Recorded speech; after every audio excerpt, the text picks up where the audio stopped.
हरिः ओम् श्रीगुरुभ्यो नमः। हरिः ఓం. భగవద్గీత సత్సంగ సభ్యులందరికీ హృదయపూర్వక నమస్కారములు. మనం గుణత్రయ విభాగ యోగంలో ఇప్పటిదాకా 4 శ్లోకాలలో మనం తెలుసుకున్నది ఏమిటి అంటే, ఉన్నది మొత్తం కూడా పరమాత్మ, పరమాత్మ శక్తి, ఈ రెండే ఉన్నాయి. ఈ రెండింటిని పరమాత్మ, పరమాత్మ శక్తి వేరు కాదు, ఒక్కటే అనే విషయాన్ని కూడా మనకు అర్థమైంది. మనమేంటంటే పరమాత్మ శక్తినే చూస్తున్నాం, పరమాత్మని మర్చిపోయాం. చూసే నేను పరమాత్మని, చూడబడేదంతా కూడా పరమాత్మ శక్తి. చూడబడే దాని మీదనే ఉన్నాను కానీ చూసే నేనుని నేను మర్చిపోయాను. బాగా అర్థమైంది అనుకుంటాను కదా అందరికీ. అది నాకు అవగాహనలోకి రావాలంటే నాకు అర్థం కావట్లేదు. ఎందుకని అంటే, అర్ధనారీశ్వర తత్వం వేరుగా చూడటానికి అవకాశం ఉంటుందా? వేరు చెయ్యడానికి వీలవుతుందా? ఆ వీలు కాదు కదా. అందరికీ అది అనుభవంలోదే. శివుడు, శక్తి రెండు అర్ధనారీశ్వర తత్వంగా చూస్తున్నాం. అలాగే చైతన్యము, ప్రకృతి ఈ రెండిటిని కూడా ఒకటిగా అర్ధనారీశ్వర తత్వంగా చూస్తున్నాం.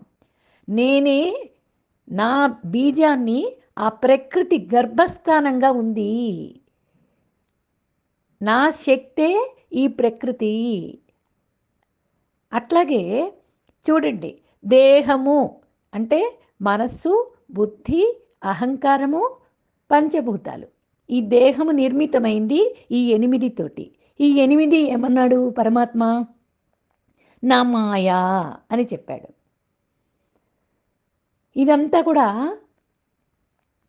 ఈ 8టిని ఎవరు తెలుసుకుంటున్నారు అంటే చైతన్యం.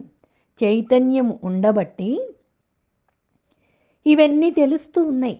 అదే నీ లోపల కదలిక, కనిపించేటటువంటి శక్తి, ఆ తర్వాత తెలియజేసేటటువంటి శక్తి, ఇవన్నీ కూడా తెలియబడేవాడు, తెలియబడే శక్తి రెండు కలిసి ఉన్నాయి కాబట్టే నీవు వేరువేరుగా అర్థం చేసుకోలేకపోతున్నావు. శరీరం వచ్చింది ఎక్కడి నుంచి అంటే ఈ గర్భస్థానం నుంచే మన శరీరాలు వచ్చినాయి. కాబట్టి ఈ శరీరము అంటే మనస్సు, బుద్ధి, అహంకారము, పంచభూతాలు ఈ 8 కూడా తల్లి. ఈ శరీరం ఈ తల్లి. ఎట్లా ఈ తల్లి ఉంటేనే, ఈ మనస్సు ఉంటేనే కదా తెలుసుకోవడానికి మనం ప్రయత్నం చేసేది. చైతన్యాన్ని తెలుసుకోవాలి అంటే మనస్సు పనిచెయ్యాలి. మనస్సు పనిచెయ్యాలి అంటే పంచభూతాల నిర్మితమైన శరీరం కావాలి.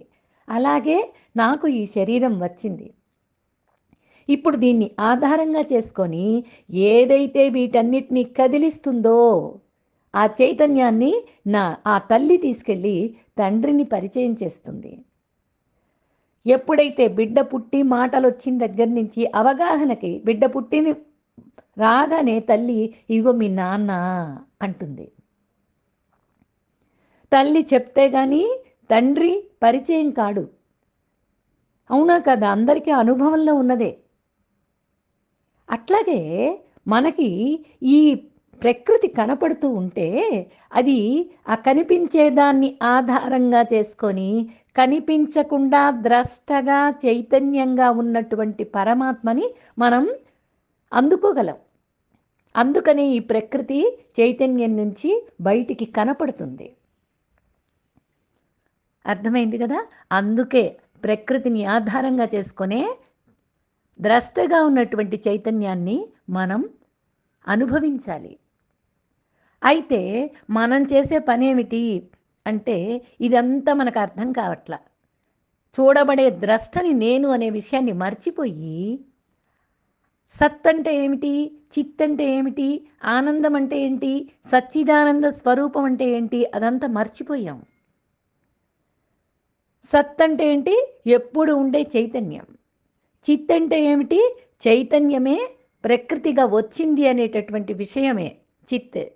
ఈ రెండిటిని సమన్వయం చేసి రెండు ఒక్కటే, వేరు కాదు, పరమాత్మ శక్తి రెండు ఒక్కటే అనే గనక నాకు అవగాహనకు అందితే ఆనందం, అదే సచ్చిదానంద స్వరూపం, అదిగా అయిపోతావు ఇది అర్థమైతే. కానీ మనకెక్కడ ప్రలోభపడిపోతున్నాము అంటే ఈ ప్రకృతి నుండి గుణాలు ఆవిర్భవించినాయి. బిడ్డ తల్లి నుంచి విడిపడినట్టుగా ప్రకృతి నుంచి 3 గుణాలు వచ్చి చేరినాయి. తండ్రి ఎవరు? చైతన్యం. బాగా గమనించుకోండి. తల్లి ఎవరు? ఈ ప్రకృతి. ఈ 8 పంచభూతాలు, మనసు, బుద్ధి, అహంకారం. ఈ 8 వీటి నుంచి ఇంకా 3 గుణాలు వచ్చినాయి. ఆ 3 గుణాల నుంచి ఇక ఈ ప్రకృతి నుంచి బయటికి వచ్చి వాటితోటి అలా అల్లాడిపోతున్నారు జీవులంతా కూడా. మూడింటిని పెనవేసుకుని ఉన్నాయి. దాని గురించి ఇక్కడ మాట్లాడుతున్నాడు. ఏంటి? నేనే తల్లిని, తండ్రిని సర్వ ప్రాణులకి కూడా. అది నువ్వు అర్థం చేసుకున్నట్లయితే ఇప్పుడు 5వ శ్లోకంలో చెప్తున్నాడు. సత్వం రజస్తమహితి గుణా ప్రకృతి సంభవా నిబధ్నంతి మహాబాహో దేహే దేహినమవ్యయం. ఏం చెప్తున్నాడు? సత్వం రజస్తమ ఇతి గుణాః ప్రకృతి సంభవాః. సత్వగుణం, రజోగుణం, తమోగుణం, ఈ 3 గుణాలు ప్రకృతి నుండి జన్మించినవి. తల్లి నుంచి బిడ్డ పుట్టినట్టుగా ప్రకృతి నుంచి ఈ 3 గుణాలు వచ్చినాయి. తల్లికి బిడ్డకి ఎంత సామరస్యం ఉంటుందో, ఎంత ప్రేమ ఉంటుందో, ఈ గుణాలు ఈ ప్రకృతికి అంత సామరస్యం ఉంటుంది. అర్థమైంది కదా? అట్లాగా ఈ మూడిటి సమన్వయమే ప్రకృతి అంటే. నిబధ్నంతి మహాబాహో దేహే దేహినమవ్యం. అవ్యయుడై మానవుడి రూపంలో ఉన్నటువంటి దైవాన్ని ఈ 3 గుణాలు శరీరంలో బంధిస్తున్నాయి. రూపం వచ్చేసింది కదా, కానీ దైవాన్ని ప్రకృతి గుణాలతోటి లోబర్చుకుంది. ప్రకృతి గుణాలే పట్టుకొని బంధించేసింది. ఈ దేహి ఎప్పుడు నాశనం లేనిది. దేహి అంటే చైతన్యం, దేహము అంటే కనిపించేటటువంటి రూపం. ఈ దేహి అనేది శరీరంలో చిక్కుకొనిపోయింది. అలా చిక్కుకున్న దానిపైన ఈ గుణాలు మొత్తం ఎలా ప్రవర్తిస్తున్నాయో ఇక భగవంతుడు మనకు బోధ చేస్తాడు. 3 గుణాలు బంధించేవే. ప్రకృతి అంటే ఏంటి? మాయా. మాయ నుండి 3 గుణాలు వచ్చినాయి. మాయ అంటేనే లేనిది. అది బాగా మళ్ళీ మాటిమాటికి గుర్తు చేసుకోండి. మాయ నుండి 3 గుణాలు వచ్చినాయి అంటే లేని దాని నుంచి ఏమొచ్చినాయి? లేని దాన్నే మనం అంతగా ఆకర్షించుకొని బంధంలో పడిపోతున్నాం. నేనెవరు అనే భావన రాకుండా బంధిస్తుంది ఈ 3 గుణాలు. అనే భావన, నేనెవరు అనేది నాకు తెలియకుండానే మాయలో పడేసేసి 3 గుణాలతో అల్లల్లాడిపోతుంది జీవి. నీలో వచ్చే ఆలోచనలు నిన్ను బంధిస్తూ ఉన్నాయి. అది అర్థం కాకుండా పోతుంది. నీలో వచ్చే ఆలోచనలే అంటే చూడండి, అర్జునుడు చూడండి ఎంత గొప్పవాడు అయినా సరే అర్జునుడిలో ఆలోచన మొదలైంది, కూలబడిపోయాడు. నేను యుద్ధం చెయ్యనన్నాడు కదా. అందుకనే బాగా ఆలోచనలు ఎక్కువ ఆలోచిస్తున్నప్పుడు వాటిని బ్రేక్ వెయ్యాలి అంటే నువ్వు దృష్టి మార్చుకోవాలి. విచారణకి సంబంధించినటువంటి దృష్టి రావాలి, సమన్వయ దృష్టి రావాలి. దేని గురించి ఆలోచిస్తున్నాను నేను అని ఒక్క నిమిషం నీ తలపులేంటి అనేది నీ లోపల తలలో వచ్చేటటువంటి ఆలోచనలే తలంపులు. ఆ తలంపులు ఏమిటి? ఆ తలంపులకి మూలస్థానం ఏమిటి? ఇదంతా విచారణ చేసుకుందాం అనుకోండి. తలంపులేమో ప్రకృతి గురించిన తలంపులు. వచ్చేది ఎవరికి అంటేనేమో శరీరానికి, అంటే మనస్సుకి. మనస్సుకు వస్తుంది ఆలోచనలు. అసలు ఈ మనస్సులో మూలస్థానమైనటువంటి చైతన్యమే కదా కదలిక. చైతన్యం ఉంటేనే మనస్సు పనిచేస్తుంది కదా. చైతన్యం ఎప్పుడు ఉండేది కదా.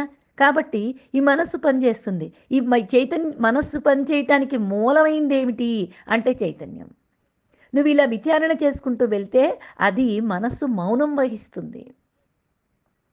మొదటి తలంపే నేను అని మనకి నిద్ర లేచిన దగ్గర నుంచి అదే భావనలు వస్తాయి. స్వప్నంలో కూడా అదే భావాలతో ఉంటుంది. గాఢ సుషుప్తి అనేది మనిషికి రోజు మొత్తం మీద ఒక 18 నిమిషాలు మాత్రమే గాఢ సుషుప్తిలోకి వెళ్తారు. మిగతా సమయం అంతా నిద్రలో గడుపుతారేమో. ఎంతసేపు పడుకున్నారో మొత్తం అంతా నిద్రపోరు కదా. నిద్రపోయిన కాలంలో కూడా గాఢ సుషుప్తి అనేది 18 నిమిషాలేనట గురువులు చెప్తారు. కాబట్టి ఈ 18 నిమిషాలు నువ్వు భగవంతుడి తత్వంలో కలిసిపోయి ఉంటావు. భగవంతుడి తత్వంలో కలిసిపోయి భగవంతుని శక్తి మొత్తం అలాగ నువ్వు తీసుకొని భగవంతుణ్ణి బాగా అనుభవించేసేసి మళ్ళీ శరీరంలోకి వచ్చి కూర్చుంటావు. శరీరంలో ఉండేదేమిటి? ప్రకృతి, మాయ, స్వభావం. దీని నుంచి బయటకు వచ్చిందేమిటి? 3 గుణాలు. ఈ 3 గుణాలతో మళ్ళీ ప్రలోభపడిపోతావు. నిద్ర లేచిన దగ్గర నుంచి నేను నేను అంటావు. నేను అన్నప్పటి నుంచి నాది అని వస్తుంది. నాది అన్నక్కడి నుంచి రాగద్వేషాలు వస్తాయి, అహంకార మమకారాలు వస్తాయి. ఒక్కొక్కటి ఎలా పనిచేస్తున్నాయో చూడండి. ఈ పనిచేసేటటువంటి గుణాలే బంధిస్తూ ఉన్నాయి. వ్యక్తుల మధ్య, వ్యక్తుల స్వభావాల మధ్య, ప్రవర్తనల మధ్య భేదం బాగా మనకి కనపడుతూనే ఉంటుంది. ఒక వ్యక్తిలోనే క్షణానికి మారిపోయే భేదాలు మనం చూడటం లేదా? మనలో కలగటం లేదా? దానికి కారణాలు ఏమిటి? ఈ గుణాలే కారణం. సత్వరజస్తమో గుణాలు. సత్వగుణం ఏంటంటే జ్ఞానప్రధానంగా ఉంటుంది, జ్ఞానానికి ఇష్టపడుతుంది, శాంతంగా ఉండడానికి ఇష్టపడుతుంది, ఆధ్యాత్మిక తత్వాన్ని తెలుసుకోవడానికి ఇష్టపడుతుంది, ధర్మానికి అనుకరించడానికి ఇష్టపడుతుంది. కాబట్టి అది ప్రకాశంతో నిండి ఉంటుంది. మరి రజోగుణము క్రియాత్మకంగా ఉంటుంది, ఎప్పుడు కర్మ చేయటానికి ఇష్టపడుతుంది, అది గుర్తింపు కోరుకుంటుంది, స్వలాభానికి ఇష్టపడుతుంది, అది ప్రవృత్తితో కూడి ఉంటుంది. మరి తమో గుణము నిద్ర, అలసత్వం, సోమరితనం, నెగిటివ్ థాట్స్తో ఉంటుంది. కాబట్టి ఈ ప్రవృత్తులన్నీ 3 తర్వాత వివరంగా చెప్తున్నాడు భగవంతుడు. ఇక్కడ 3 గుణాలు వచ్చినాయి ప్రకృతి నుంచి అన్నాడు. కాబట్టి ఈ 3 విషయాలు ఒక్కొక్కటి, అసలు గుణం ఏమిటి, ఏ గుణం ఎలా పనిచేస్తుంది అనేది మనం తెలుసుకుంటున్నాం. ఈ గుణాలు 3 కూడా బంధాన్ని కలిగిస్తాయి. ఎలా బంధిస్తున్నాయో అర్థమైతే వాటి నుండి మనం విడుదల పొందటానికి శ్రద్ధ చూపిస్తాం. ఎలా బంధిస్తున్నాయి ఈ 3? నాకు ప్రకృతి, పరమాత్మ ఈ 2 అర్థమైనాయి. ప్రకృతి నుంచి 3 గుణాలు వచ్చినాయి అనేది అర్థమైంది. కానీ నన్ను బంధించేటప్పుడు నేను గమనించకుండా వాటి ప్రలోభానికి గురైపోతూ ఉన్నాను. అర్థమైంది కదా. కాబట్టి ఇప్పుడు నాకేమిటి తెలియాలి అంటే ఏ గుణం నాలో ఎలా ప్రవర్తిస్తుంది, ఏ గుణంలో నేను ఇప్పుడున్నాను అనే విషయాన్ని నన్ను నేనే తెలుసుకోవాలి. ఎదుటి వాళ్ళలోకి వెళ్ళి వాళ్ళ గుణాన్ని నువ్వు చూసినట్లయితే వాళ్ళ గుణానికి నువ్వు ప్రలోభపడిపోతావు.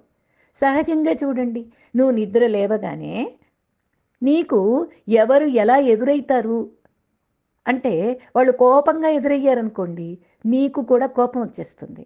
వాళ్ళు నవ్వుతూ ఎదురయ్యారనుకోండి నువ్వు కూడా నవ్వుతూ పలకరిస్తావు.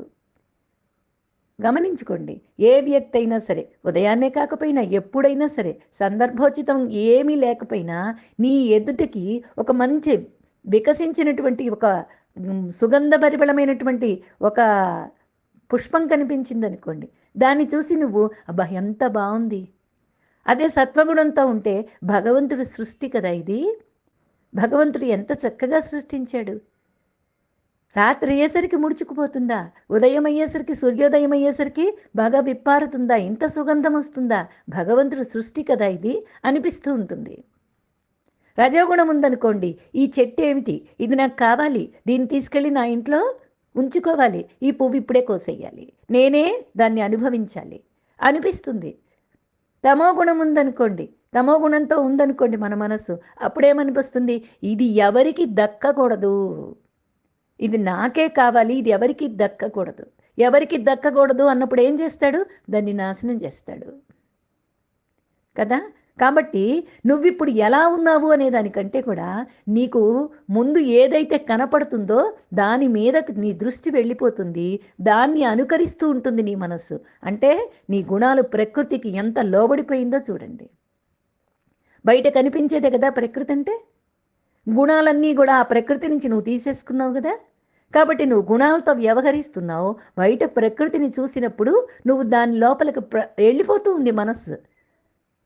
నీ ప్రవర్తన అంతా కూడా ఎదుట కనిపించే ప్రకృతిని పట్టుకుంటూ ఉన్నావు. నువ్వు కూడా అదైపోతున్నావు. దాన్ని ఎలా తీసుకుంటున్నావు అనేది, నీలో ఉన్న గుణ ప్రకోపం ఏమిటి అనేది నీకు అర్థం కావాలి. అర్థమైందనుకో, దాని నుంచి, ఆ బంధం నుంచి విడిపడతావు, మోక్షానికి సిద్ధంగా ఉంటావు. దాని గురించి ఇక్కడ మాట్లాడుతున్నాడు. ఇక్కడ ఇంకా చెప్తున్నాడు చూడండి, ఆలోచనలని సరిచేసుకోవటమే మన ప్రధాన కర్తవ్యం.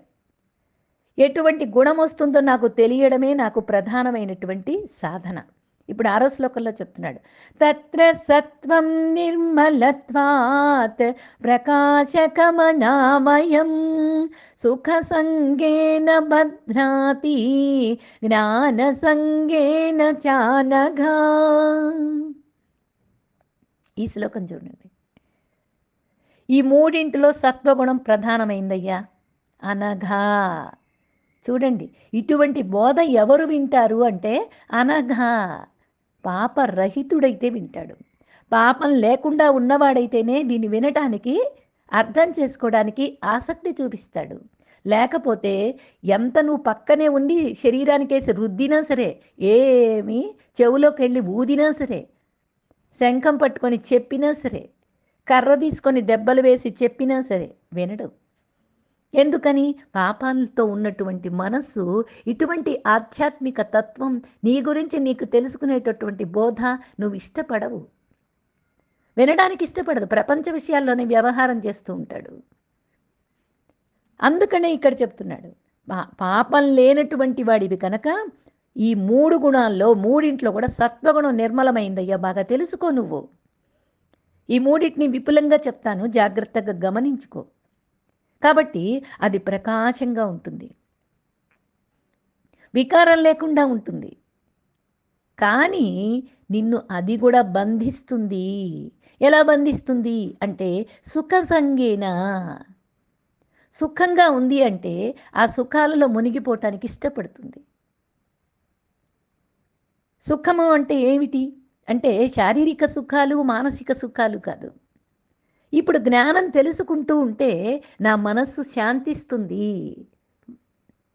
చూడండి, ఇప్పుడు బాహ్య ఇంద్రియాల సుఖాలు కాదు, ఇక్కడ మానసికంగా శాంతంగా ఉండటానికి ఇష్టపడేటటువంటి విషయాన్ని గనక తలుచుకుంటూ ఉంటే అది సుఖం కలిగిస్తుంది.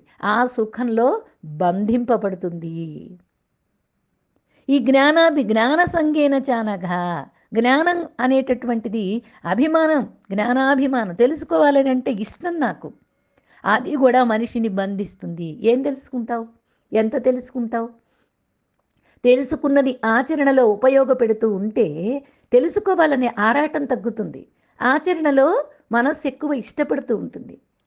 ఒకదానికొకటి సంబంధం లేకుండా గుణాలు ఎలా ప్రవర్తిస్తున్నాయో నువ్వు గమనించుకునే స్థితికి చేరతావు నువ్వు. అప్పుడు ఈ జ్ఞానాభిమానం వల్ల నువ్వు కూడా విడుదల పడతావు. కానీ ఈ సత్వగుణం అనేది నిన్ను సుఖ సాంగత్యము, జ్ఞానాభిమానము, ఈ రెండిటితోటి మనిషిని బంధించేస్తుంది. అది గమనించుకో.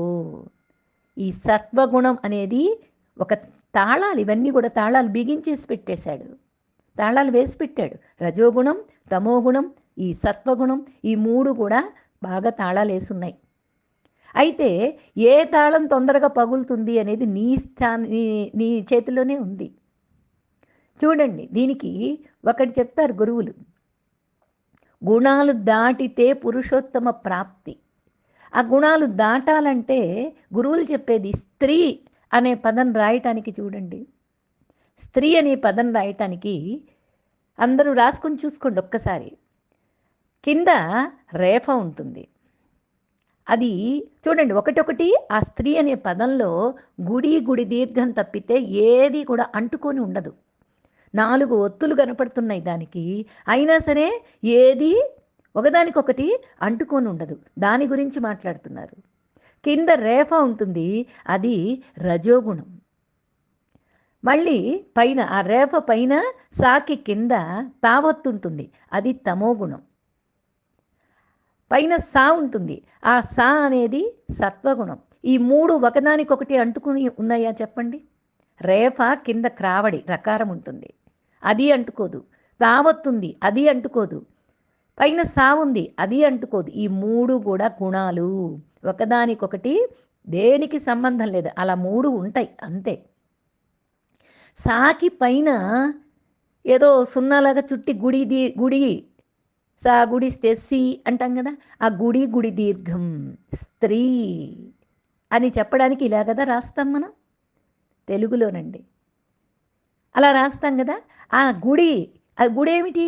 గుడి అంటే దేవాలయం. దీర్ఘం అంటే ఏమిటి? వీటన్నిటినీ కూడా తెలుసుకున్నటువంటి నేను, అదే పరమాత్మ. గుడిలోనే కదా ఉండేది పరమాత్మ. గుడిలో అంటే దేవాలయం. దేవాలయం అంటే ఈ దేహం. దేహం అంటే కాలిపోయే దేహం కాదు, కాలిపోయే దేహంలో ఉన్నటువంటి చైతన్యం. ఇదంతా కూడా హృదయ గుహ. ఈ దేహంలోనే హృదయం అనేది ఉంది. ఆ హృదయం అనేది గుడి. ఆ గుడిలో ఉన్నటువంటి దీర్ఘం, గుడి దీర్ఘమే చైతన్యము, అదే నేను. అది ఉండబట్టే ఇదంతా కదులుతూ ఉంది, ఇదంతా తెలుసుకుంటూ ఉంది, చైతన్యవంతంగా ఉంది. చైతన్యవంతమైన స్థితి ఉంటే ఈ ప్రకృతి వల్ల మొత్తం కూడా గుణాలన్నీ తెలుసుకుంటూ ఉండేటడానికి సిద్ధమవుతుంది మనస్సు. దాన్ని బాగా అర్థం చేసుకోండి. అందుకే స్త్రీ అనే అక్షరంలోనే మూడింటిని విడదీసి గుడి దీర్ఘం. దేవాలయం ఉంది, మూడు గుణాలున్నాయి. ఈ మూడు గుణాలని అంటుకోకుండా దేవాలయం ఉంది. ఆ దేవాలయంలో గర్భస్థానంలో అంటే ఈ దేవాలయంలో హృదయ గుహలో భగవంతుడు విరాజిల్లుతూ ఉన్నాడు. అదే చైతన్యం, అదే నేను, అదే అహం, అదే బ్రహ్మ. అర్థమైంది కదా. ఇటువంటిది ఈ మూడు గుణాలని దాటావా నువ్వు పురుషోత్తమ ప్రాప్తి పొందుతావు. సత్వగుణం అనేది కొద్దిపాటి సాధన చేస్తే చాలు. సత్ త్వం. నీవు ఆ సత్తుతో కలవటానికి ఎక్కువ సమయం అక్కర్లేదు, తరించిపోతాడు.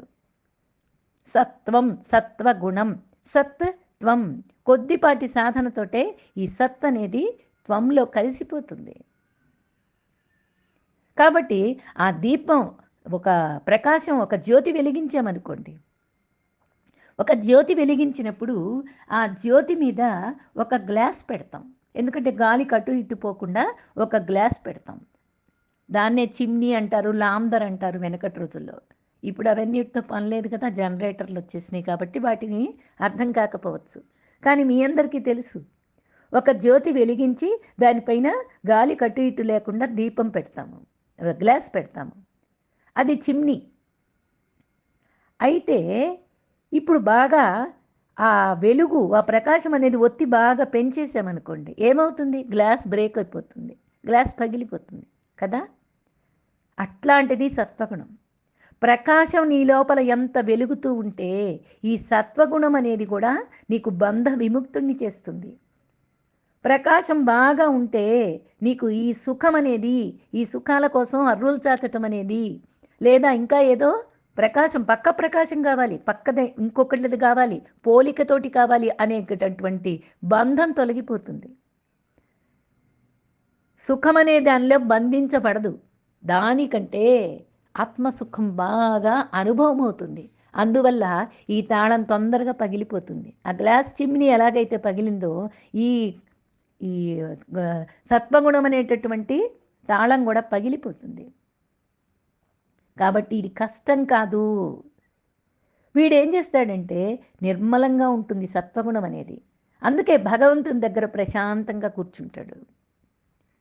అక్కడ కూడా కోరికల లంపటంలో అదే జ్ఞానం కావాలి అనే కోరికతో ఉంటాడు. జ్ఞానమైన విషయాలు తెలుసుకోవాలి, నేనెవరో నాకు తెలుసుకోవాలి, శాంతమైనటువంటి, సుఖమైనటువంటి, ప్రశాంతమైనటువంటి వాతావరణాన్ని కోరుకుంటాడు. అందుకని భగవంతుడి దగ్గర ప్రశాంతంగా కాసేపైనా కూర్చోగలుగుతాడు. ఇట్లా ఉంటుంది.